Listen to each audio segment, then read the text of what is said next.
வர்ற தேர்தல்ல ஒட்டுமொத்த தமிழக மக்களை ஏமாத்துறதுக்காக திமுக ஒரு திட்டத்தை வகுத்திருக்காங்க. அந்த திட்டம் அம்பலமாயிடுச்சு. அது என்னன்னு நான் இப்ப உங்களுக்கு சொல்ல போறேன். தமிழகத்துல யாரு கட்சி ஆரம்பிச்சாலும், புதுசா கட்சி ஆரம்பிச்சாலும் பாஜகவோட பி டீம்னு அவங்க மேல முத்திர குத்துறதுதான் திமுகவோட வேலை. எப்பவும் யாரு கட்சி ஆரம்பிச்சு ஆட்சி நேரத்துக்கு வந்துடக்கூடாது, அவங்களை எப்படியாவது ஓரம் கட்டணும் அப்படின்னு அவங்க மேல அவதூறுகள், பொய் கதைகளை கட்டுறது பாஜக பி டீம் சொல்லி ஒதுக்கிடுவாங்க.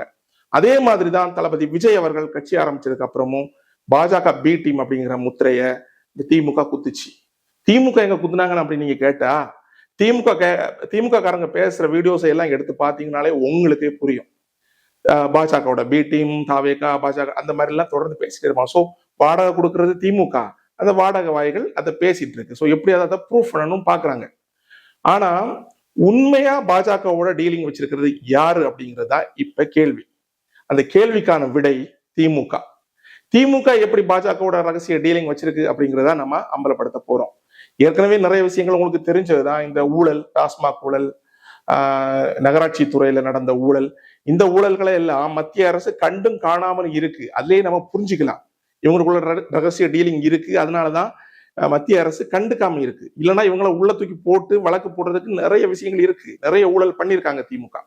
சோ இப்ப புதுசா அவங்களோட டீலிங் எப்படி வெளிவந்திருக்குன்னா, வரப்போற தேர்தல் ஒரு வித்தியாசமான, ஆச்சரியமான, அதிசயமான தேர்தலா இருக்க போகுது. விஜய் அவர்கள் அதை பத்தி சொல்லியிருக்காரு. இந்த தேர்தல் கணிப்புகள் எப்படி இருக்குன்னா, எல்லாருக்கும் யாருக்குமே மெஜாரிட்டி சீட்டு கிடைக்காது. ஒரு ஆளு நம்ம திமுக சொல்றாங்கல்ல, நாங்க 200 வெல்வோம் அப்படின்னு. அதே மாதிரி அவங்களும் 200 வெல்வாங்களா? இப்படி எல்லாரும் 200 ஜெயிச்சா 600 சீட்டுக்கு எங்க போறது? அது நடக்காது. அப்ப என்னதான் நடக்கும்னு கேட்டா, எல்லாரும் ஈக்குவலான சீட் ஷேரிங் பண்றதுக்கு வாய்ப்பு இருக்கு அதிகமா. அதாவது கணிப்புகள் அப்படிதான் சொல்லுது. ஸோ இந்த மாதிரி வர்ற நிலைமையில என்ன ஆகுதுன்னா, இப்போ திமுகவோட காங்கிரஸ் கூட்டணியில இருக்கு.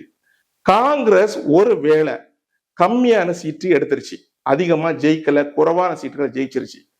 ஆனா பாஜக நிறைய தொகுதிகள்ல ஜெயிச்சிருச்சுன்னு வச்சுக்கோங்க. இதுதான் திமுகவோட திட்டம். காங்கிரஸ் ஒருவேளை கம்மியா ஜெயிச்சு பாஜக அதிகமான சீட்டை ஜெயிச்சா தொங்கு சட்டசபை உருவாகணும் ஆல்ரெடி சொல்லியிருந்தேன். அதாவது எல்லாரும் சேமா சீட்டு பிடிக்கும் போது யாரும் மெஜாரிட்டி இல்லாம யார் ஆட்சி அமைக்கிறதுன்னு தெரியாது.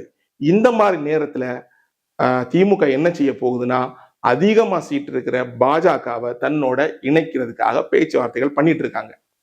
இது இந்த தேர்தல்ல கண்டிப்பா நடக்க போகுது. மற்ற கட்சிகளை எல்லாம் பி டீம் சொன்ன திமுக உண்மையாவே தன்னை ஒரு பி டீம்னு அம்பலப்படுத்தும். ஆனா இப்ப பண்ண மாட்டாங்க. ஏன்னா இவங்க எலெக்ஷனுக்கு முன்னாடி மக்களோட வாக்கெல்லாம் போயிடும்னு தெரியும். அதனால இப்ப அமைதியா இருக்கிறாங்க. ஒருவேளை காங்கிரஸை விட அதிகமா பாஜக சீட்டு வாங்கிருச்சு, அப்படி ஜெயிச்சுட்டாங்க அப்படின்னா, நிச்சயமா ஆட்சி அமைக்கிறதுக்கு ஒரு கட்சியோட துணை தேவை இருக்கும் பட்சத்துல நிச்சயமா திமுக பாஜகவோட கை கோர்க்கும் அப்படிங்கிறது உண்மை. அதுக்குதான் அவங்க திட்டம் பண்ணிட்டு இருக்காங்க. ஸோ